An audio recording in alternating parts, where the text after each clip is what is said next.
And we are so excited tonight because I know you love Texas Chainsaw Massacre like I do. And we have such a treat, an incredibly rare gathering of everybody right here. And I'm going to bring everybody up one by one, but actually, since he's already here with us, here's the truck driver himself, McMinn.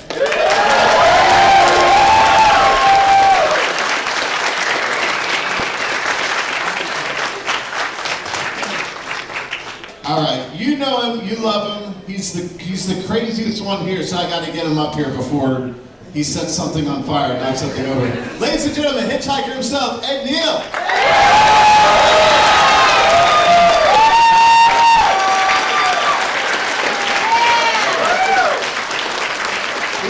All these techie people. Oh wait, I did. Yes, you did. Nice to see you. Oh, there you go. Oh, yeah.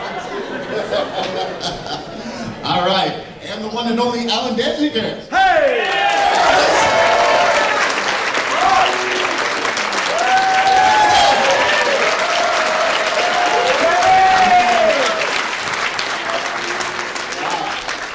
Okay, and this is one that I don't think we've seen him at Texas Frightmare before. Vail! Hey!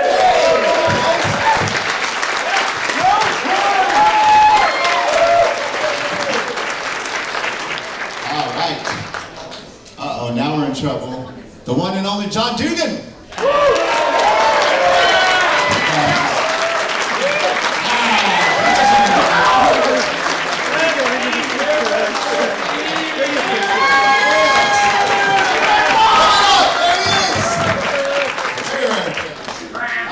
Someone else we have not seen here is Vail.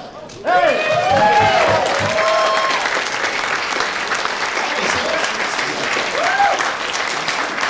Welcome to office. It's a pretty good office. Okay, now we've got we're down to the last two, and of course to round out our cast, you know, this is really special. How many of you guys were here when we had Gunnar Hansen here, or yeah. So some of you guys have been with us for a while now, but we got to bring up the chainsaw gal herself, Teri McMinn. Hey!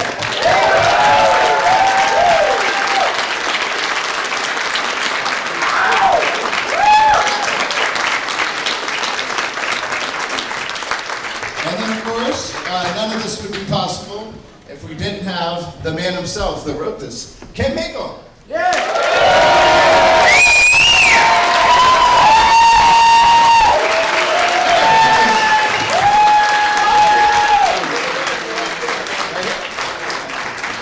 Okay, the gang's all here. Wow, what a treat. You know why this is so packed. Well, everybody loves this movie, but also this is such a rare gathering to have. Ed probably is the best historian of this. This is more people than I had at my last arraignment. Oh, yes. we can always expect something funny from that man over there. All right, so now I know we're just assuming that everyone's seen this film by now, but is there anybody here who's not seen the original Texas Chainsaw Massacre? Wow!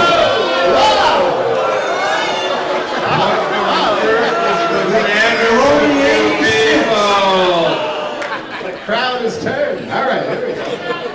Now, oh my goodness. Well, Kim, you want to tell them what they're about to get into?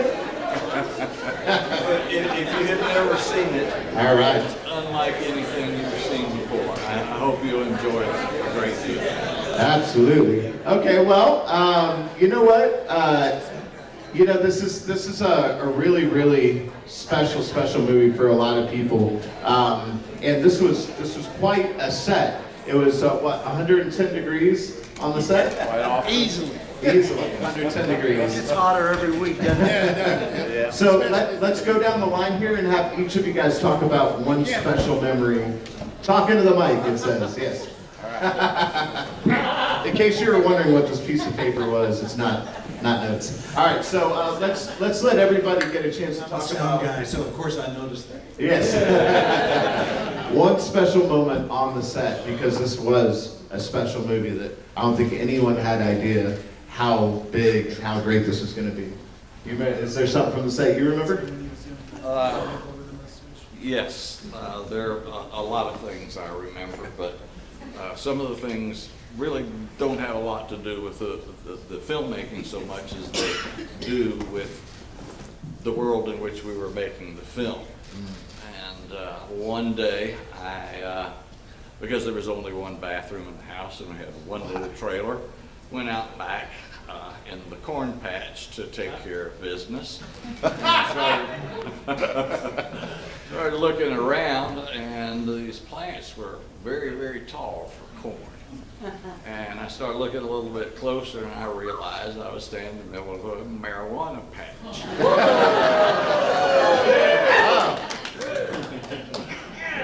For half of the shoot, they were hanging on the back porch, drying them out there. That's what I remember. What would you say? Well, I just wanted to add to that. So at the end of the day, I remember a few of us, I won't mention any names, would go back and imbibe and just relax after a hot day in the hot Texas sun, like as we were supposed to. So anyway, to continue your story. What I remember most is, what I would like to talk about is my death. I enjoyed that the most of anything else I did on the movie. And it just was a thing, a moment where Toby and I finally communicated, we finally collaborated, and he said, he started out with something very simple, and then I had heard an old saying that no good actor dies quickly.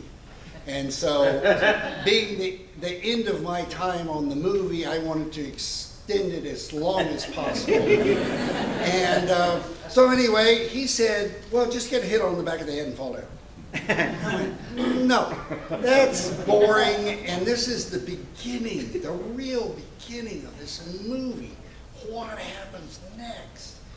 And so I said, no, if he hits me like this, I've got to twist my body. And then he said, you spit out blood. And then I said, okay, then I do this. And he said, and then you clack your feet on the ramp. And so that we worked together on it. And I think we made something special, you know, to start that death march in the movie. So anyway, and then Gunnar was all pumped. They hadn't let us see each other. So it was the first time I saw Leatherface. And he was so pumped. I think it was his first thing he did. And I came in and we talked about it.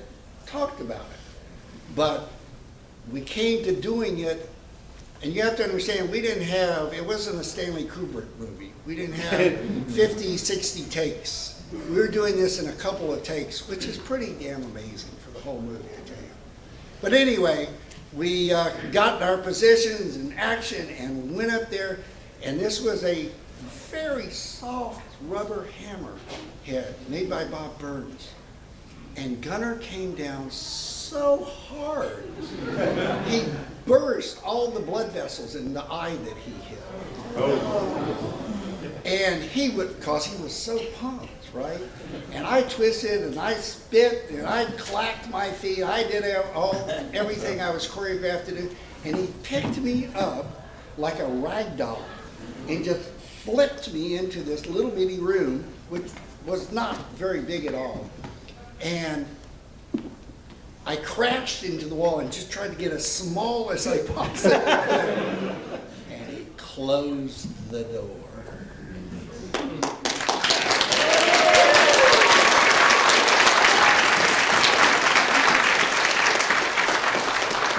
Yeah. Ed? Well, my favorite first memory of the film is the twin waitresses that working at Denny's, and I told them I was going to be in a movie. Oh, wait, my wife said that's not the story. Oh, yeah, okay. My first important memory of the movie is we were sloshing back to the University of Texas drama department where I was a thespian.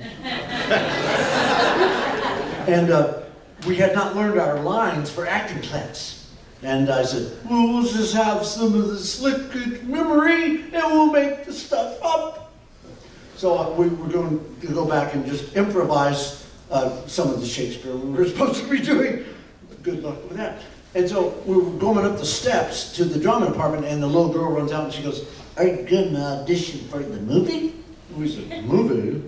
We're not going to be in a film. We're serious actors. We're doing Shakespeare on weed. And she goes, okay. I said, what's it about? She goes, oh, it's a horror movie. I'm like, it'd be in a horror movie. So I said, come on, let's go wind these suckers up. So we slosh into the little audition room where Toby is waiting anxiously with his little plumage at our, hi, hey, come on. So he looks at me and he says, can you be weird? My friends go to the floor. Have you got your guy? Thank you. So I thought, what can I do to wind this guy up? I know, I have for real, in real life, a paranoid schizophrenic nephew who does all that stuff. I said, and I'll do him, and I'll do Strother Martin. What we got here, I'll do him. And that's so I started doing all this weird stuff. Toby is backing away from the audition. You know, with this look in his eye like, what have I done?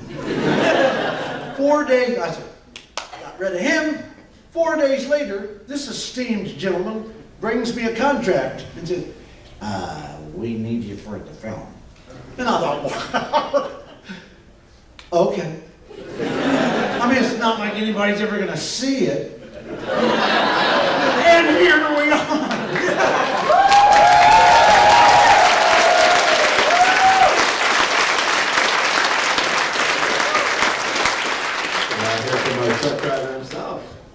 Right. Well, I have two small snippets of memory to reflect my the length of my part on the set, which was one small snippet. The first is, I drive up in my truck, I look at the script, I forget if I spoke to Bob or Toby or whoever, give them the script, read down the part that I was involved in, I looked at the paragraph and a half or so that referenced my part, truck comes in, hits blah, blah, blah, blah, blah, blah. And then the day began. And slowly, second by second, moment by moment, my eyes are getting bigger, my feet are getting sorer, and I'm just, you know, dying in this great opportunity. Okay. So that was a big shock and a big memory that nailed me. The other is that, again, like Kim said, this one is outside of the film and outside of that day. But after shooting, it was a one-day deal. I went home. I don't think I even talked to my wife at length about what I'd been doing. I just, you know, went about being home. And we were in the process of renting a house at the time, needing to rent a house at the time. And so that was something Marilyn was working on. Well, what she did is she knew a friend who knew a friend who knew a house that was for rent. And it was out in the country somewhere. That sounded good, you know, we get out of our little rent hovel in town and move to a rent hovel out at the edge of town. So she went out, she took the baby, who was maybe 2 years old at that point, went out to this nice little, you know, Queen Anne style house on a crummy little road in the edge of Austin. And it was nice, and she walked in, the price was right, she walked in, opened the door, and there, spread in front of her, were chicken feathers and bones and blood splatters. And she had inadvertently arrived at the house before it had been cleaned out and, you know, scrubbed out. And she had no idea. What the hell? So, you know, it's like a passerby stops in and listens. something has happened here. And when she came home, she told me about what she'd been doing.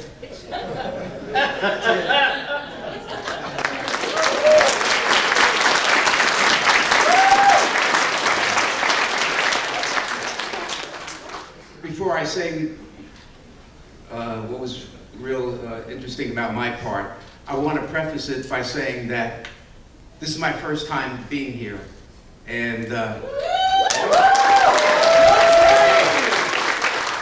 want to say that horror fans are the best, but the chainsaw fans are the bomb.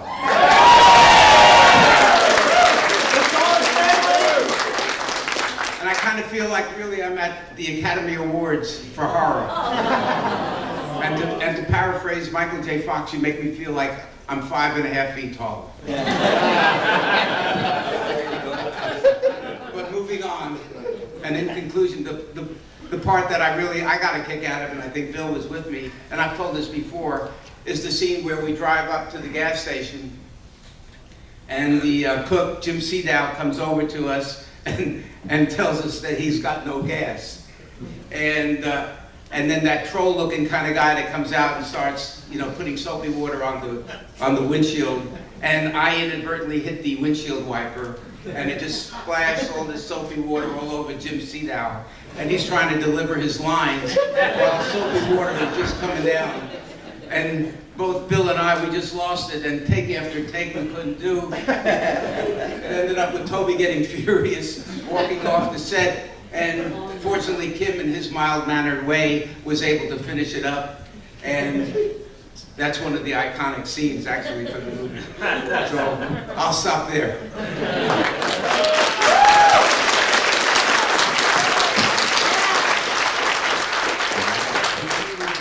Evening, everyone. Thank you so much for coming out. A couple things I want to say. My first day there, and I had been on a red eye from Chicago. That's how you pronounce it, by the way. With an AH on the end of it. Yes, it's not Chicago, it's Chicago.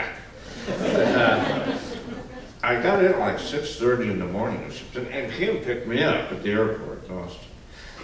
And he goes, now, they're fixing to shoot. Do you want to go out to the location, or you want to go home and get some sleep? And I said, no. I was a 20-year-old theater actor, and I was making my first, feature film. So, I'd done a little, some training films for an insurance company and shit like that.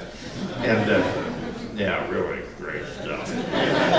And, I said, no, I want to go out. I want to see what it's all about, So we go out there, and they're starting to work, and the crew is setting up a bunch of dolly track and doing all this stuff. I was just fascinated with it. And Paul Partain, oh God. Paul had this huge 1967 Cadillac convertible, white with red leather interior, and he's got it out there. And it's the kind that had, I don't know if it was a 67, for some reason that sticks in my head, but it had fins on it about that long, that, come out like that, like if you were riding a bicycle behind it, and the guy hit the brakes, you were a dead man, And he's got this semicircle of lawn chairs set up around, and he's sitting in the front and center in his wheelchair, sitting there, just waiting to have he set up this conversation nook. The rest of the cast is all sitting on film equipment and shit over there. Paul's all alone. And, hey, partner, I'm like, hey, and he says, what are you doing here? And I told him that, I was the guy playing Grandpa, and I just got there, and he goes, well, sidewalk over here, partner, sit down. He was a real homey kind of guy. And he had the trunk open on his Cadillac. He said, grab yourself something to drink. And he had this huge cooler, like the size of a construction site he uses, It was all filled with big bottles of Coca-Cola, and 16-ounce cans of Budweiser. Grab yourself a drink. And I thought, well, you know, it's 5 o'clock somewhere, so it's like 7 o'clock in the morning. I grab and these guys can tell you. So it's not unlike me. I grab a can of Budweiser and sit down with him, you know. And I immediately fell in love with this guy. But at the time, I did not realize that nobody could stand him because he never dropped character, you know. But to watch him act, he was such an inspiration to me. To watch him act, you know, he was just terrific in that role. And a shout out to Kim Henkel. Part of the genius of Kim Henkel is he is the only screenwriter in history to have ever made the handicapped guy fucking obnoxious and wanted to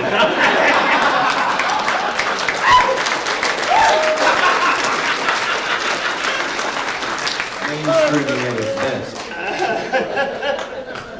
And then also the very memorable, Ed can tell you to the second, the dinner party scene, which we did forever, never.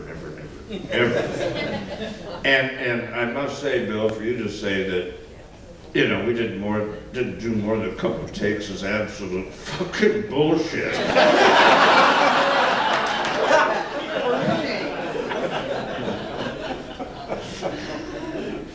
That's it.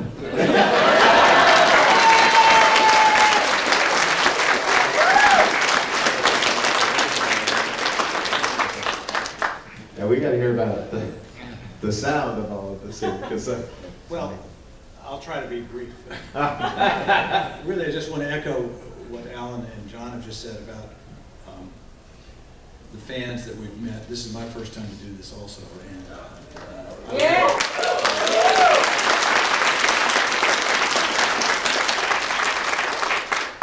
I've had a lot of fun, and so thank you for that. Watching good actors work, I continued on to do sound and music for films, and I'm still doing that, so that's been my career. And when you're doing dramatics, I do a lot of documentaries, but when you're doing dramatics, some of the most enjoyable things to watch good actors work. Just get out of the way and watch them do their thing. And Paul Partain was indeed really good, and it actually takes skill to be obnoxious, believe it or not. Thank you. And so, for those of you, Paul is the guy.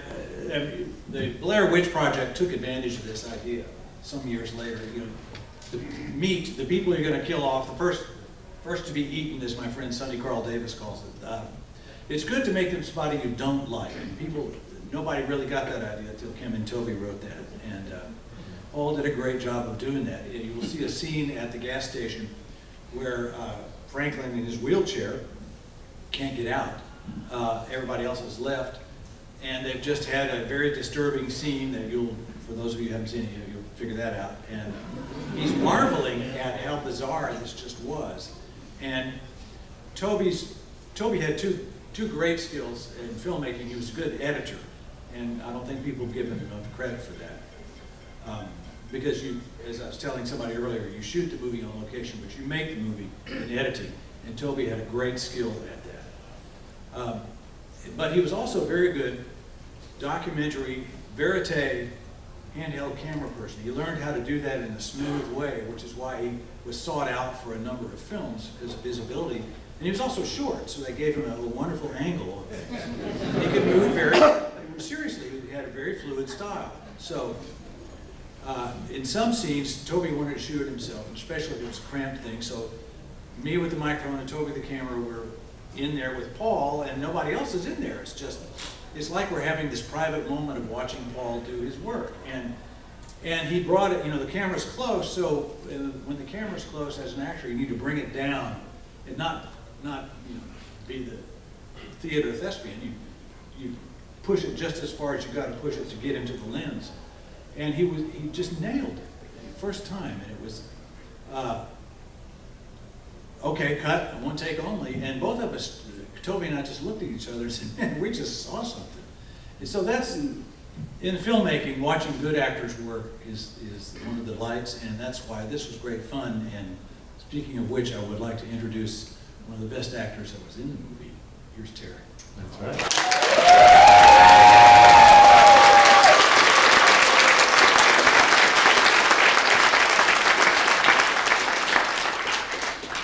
Okay, so I have a really fun story that you probably don't know anything about.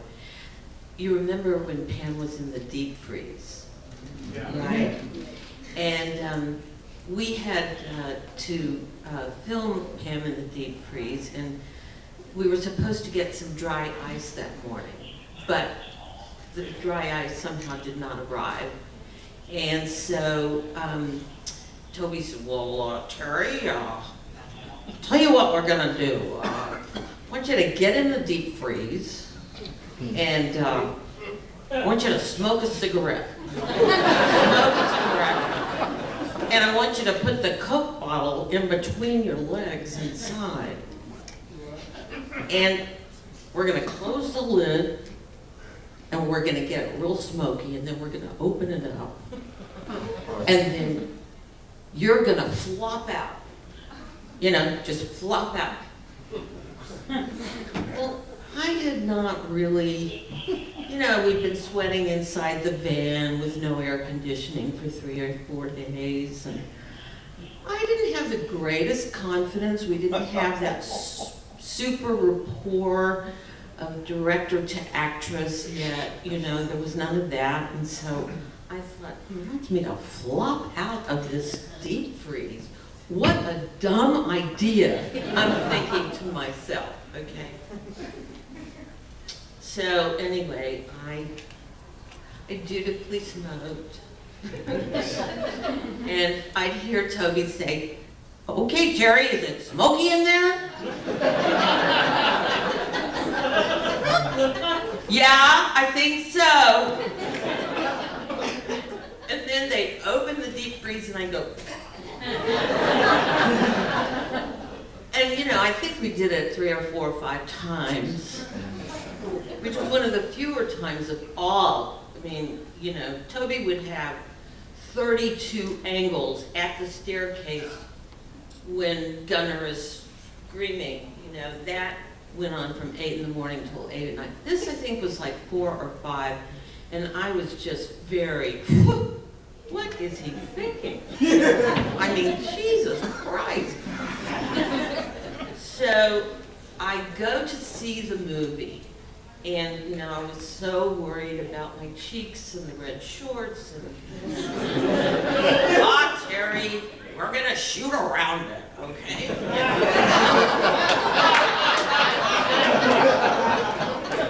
So I'm like so worried. I'm a serious actress and concerned about my reputation.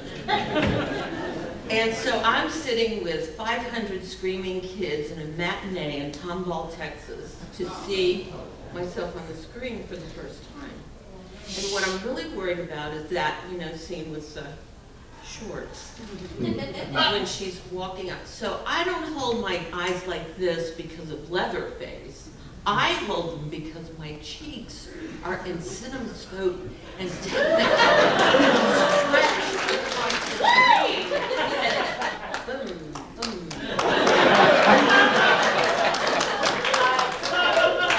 Coronary.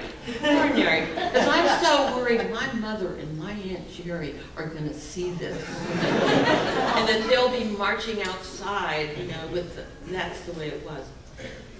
So I got through that scene. And then we get to the part where I'm supposed to flop out of this deep freeze.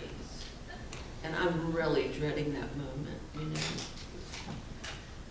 Sure enough, that moment comes. And the audience came out of their seats. They were just so freaked out by that scene. And I thought, ooh, I guess I was wrong about that. That's my story.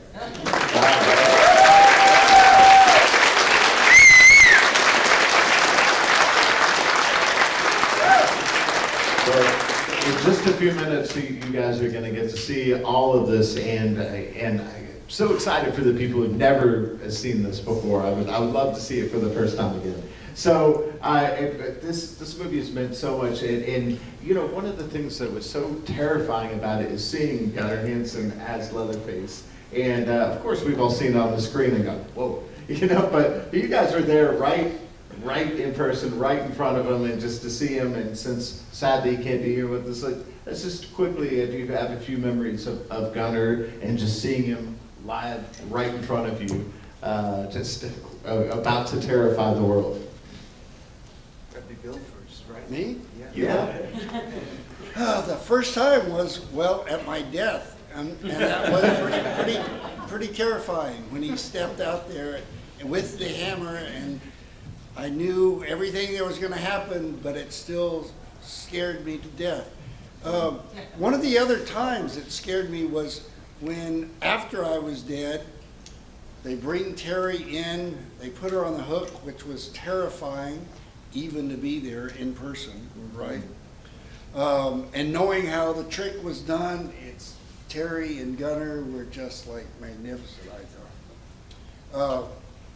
But when Gunnar had to then pick up the chainsaw, rev it up, and start cutting me up into kielbasa, that was pretty terrifying. Yeah. I could feel the oil and the splinters coming off the table because the chainsaw was that close to my face.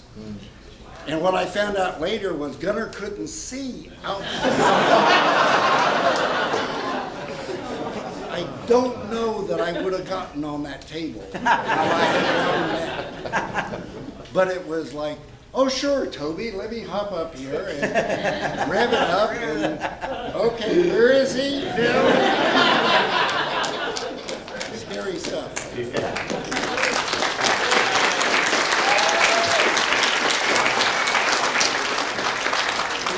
My favorite has to be when Gunnar had shot his scene, and so he's going to sneak into the, he was hungry and heck, he was going to sneak into the room where they were going to serve a little lunch, and the nice catering lady had brought a plate of brownies for the crew.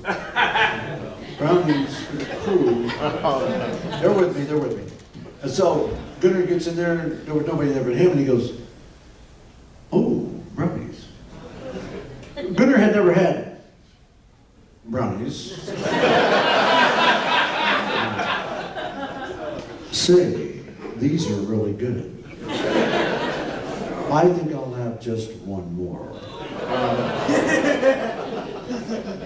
Maybe just the one more.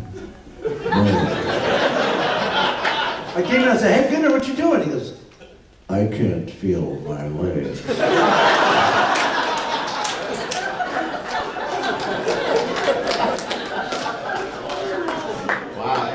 And Teri, we gotta know, like, you saw him probably in the scariest moment, just come flying at you and picking up. Yeah, well, actually,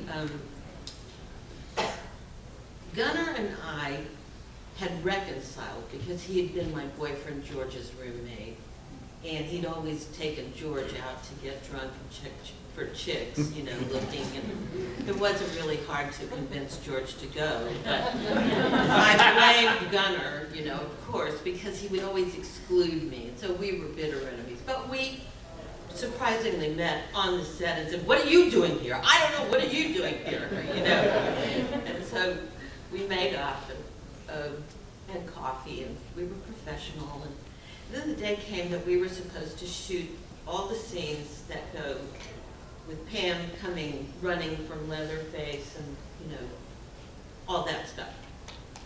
You'll know when you see the movie what I'm talking about.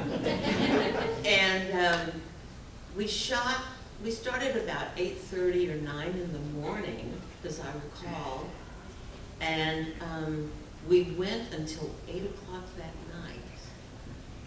So I was fighting a 350-pound man for my life. And it was, we worked together really, really, really well. And at that point we were collaborating with Toby and everybody was all involved, and you know, it was a unique experience.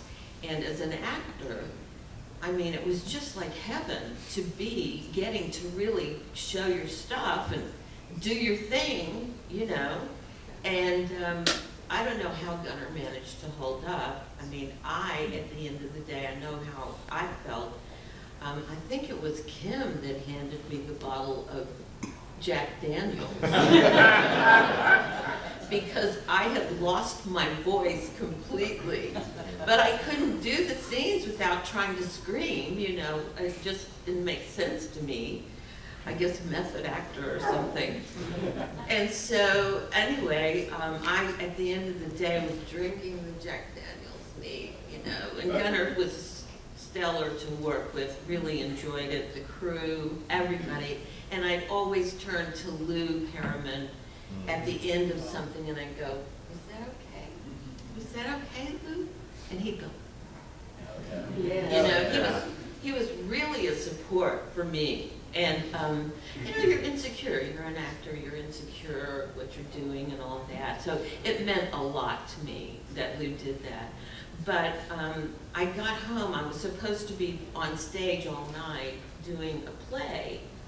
And I was, you know, I loved doing the play because I was at that point getting my own standing ovations. And I was really on stage for 3 hours in this wonderful role, Lizzie and the Rainmaker, with a fantastic cast. So I'm going from filming all day to acting on stage at night, and my God, you know, you just don't know how wonderful that feels for an actor. So, but I got home and I had no voice. I couldn't talk at all, and I couldn't walk. I couldn't get up to go to the bathroom hardly because I think of how far away it was. And so I laid in my bed and I just wept and wept and wept, you know, because I knew that they'd send on the understudy instead of me. How does this happen to me? It's just so horrible. And it took like 48 hours, so I didn't get to go on that weekend at all. But that was the most memorable time for me on the set. And Gunnar was wonderful to work with, and as I said, the crew, fantastic. You know, we got along really well. We had a good time together, creating. Yeah, absolutely.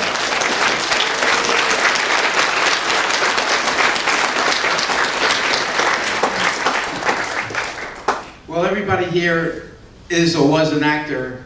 I wasn't, and a lot of the reviewers of the movie pointed that out. In fact, one guy referred to me as this 30-year-old disco dude. But anyway, since I wasn't an actor, but I had heard about a guy by the name of Stanislavski, and he had a method of acting, and I tried to inhabit that thing, and so I had them blindfold me as I sat out on the porch prior to my death scene. So I really was worked up into a tizzy. And then when they yelled action, I go through the doorway into the kitchen. The freezer starts making the sound. I open the freezer. She pops out. I literally went nuts. And as I turned around, and this is the first time that I see Leatherface. And I go crazy, I start screaming, as you know, and I go tearing out of the house. Like a little girl, I may point out. And then Toby yells, cut. And he comes over and he puts his arm around me. He said, Alan, that's one of the best screams I've ever heard. That was a real wuss scream. But he said, you gotta wait for him to be in the scene, you know, with the hammer. And so we had to shoot that several times so much, I still was freaked out. And a couple of guys like Lou got behind me and had to pull me down, you know, by my belt loops. But that shot in the head, we're talking almost 50 years later, I'm still getting terrible headaches. So I haven't really fully recovered from it. That's my story.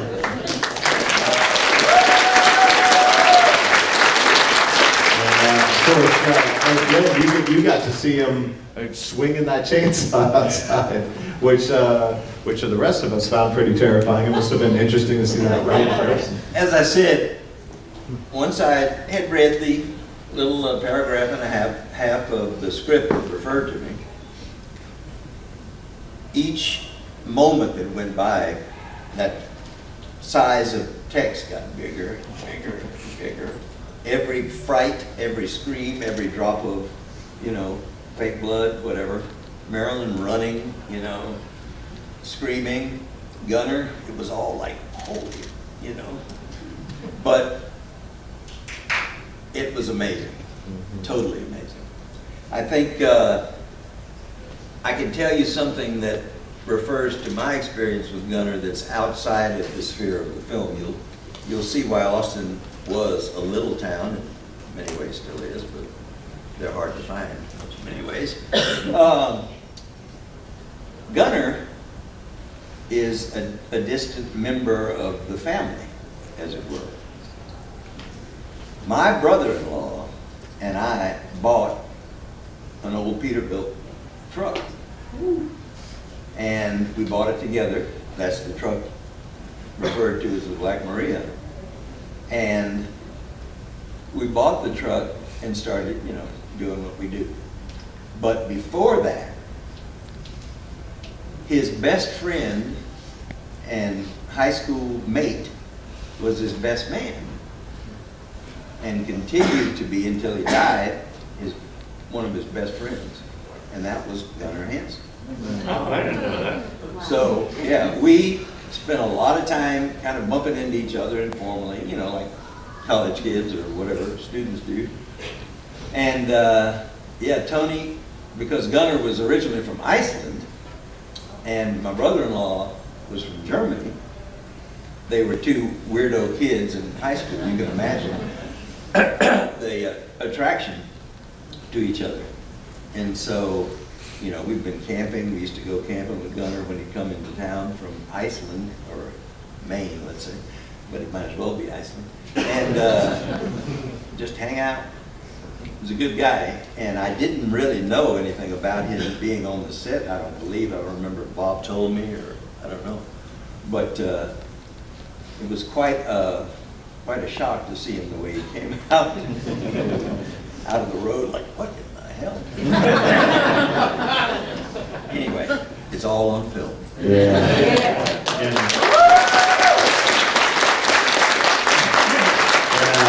John, he wasn't after you, but you were in the room. You got to see it, so that was pretty wild. The first scene I did with Gunn and Ed, and was when they come up to get me from my room and carry me down the steps in my rocking chair. And Ed, which one of you were on the top and which one were on the bottom? Gunner was on top. Well, you were going backwards, right? So, Yeah.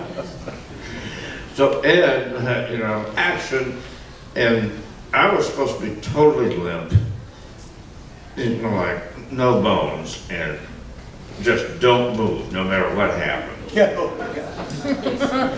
So Ed would get going faster than Gunn could keep up with, and my chair would tilt down, and I'd start sliding out of it. And nobody would yell cut or anything, so Ed would try to stuff me back in the chair. Then I'd start, and I'd slide out of it again. And then they finally cut, and we had to do this like about the fourth time we had to do it.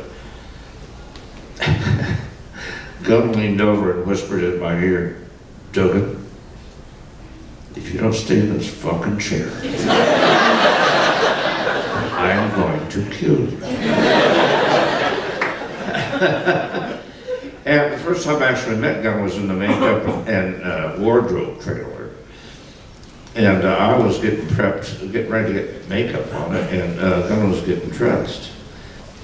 And he put on a undershirt, and it had a series of holes all across the stomach of it. I said, "Hey man, what's the deal with the shirt?" He goes, "I put this on to remind me the last time I worked with a chainsaw. And just to remind myself to be careful."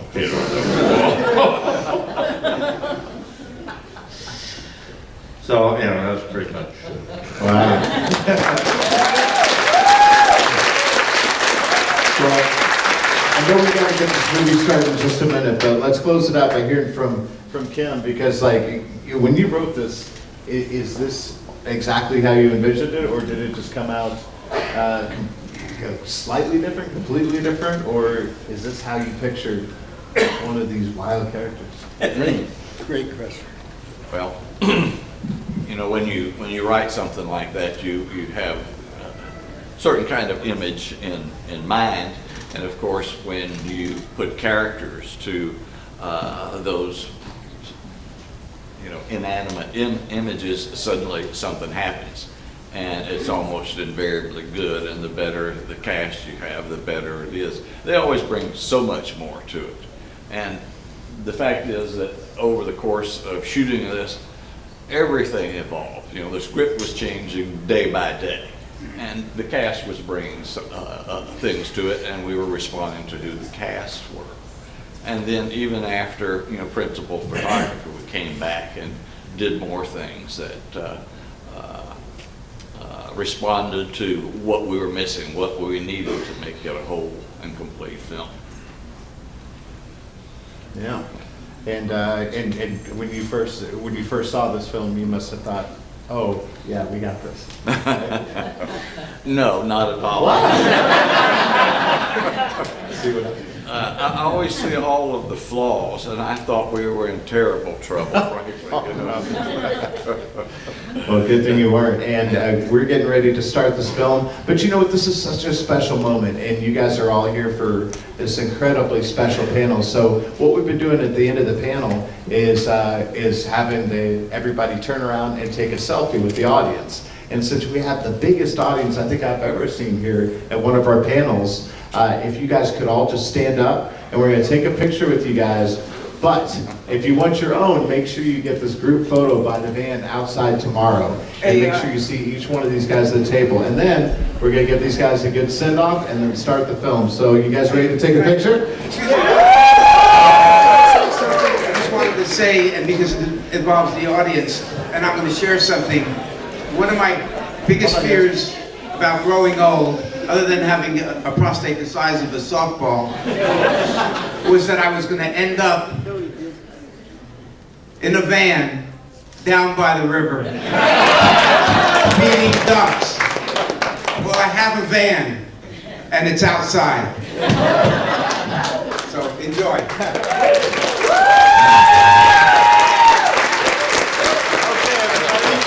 Stay standing. If you guys can all gather around here, let's gather around Ed. What are we doing? We're going to take a picture with the audience, Okay. if we can. If you guys can come over here. Yeah. I'll stay with you. Ready? Okay, so we're going to take a picture with the audience. Ready? So if you guys can scoot on in as best you can. Where's the camera?